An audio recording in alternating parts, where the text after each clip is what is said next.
बर्दाश्त नहीं कर पा रहा गुल। रोज घुट घुट के मर रहा हूं मैं। किसी से भी आंख मिलाने की हिम्मत नहीं रही मुझ में। वो तुम्हें समझ लेंगे, माफ कर देंगे तुम्हें, देखना। सब माफ कर देंगे लेकिन जहां नहीं करेगा। मैंने उसे जान से मारने की कोशिश की थी गुल। उसका हक बनता है माफ ना करने का। तुम्हारे बाद मुझ पर भरोसा करने वाला सिर्फ जहान ही था। तुम जानती हो कि मैंने चचा को भी अपनी इस हरकत से मायूस कर दिया।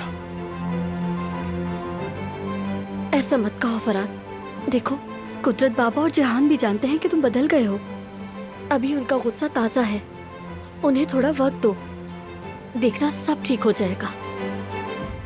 अब कुछ भी ठीक नहीं होगा। मैंने अपने चचा और अपने भाई को भी खो दिया है, अपना खानदान खो दिया है मैंने कल। मैं जानता हूं यही मेरी सजा है और इसके सिवा कोई चारा नहीं मेरे पास।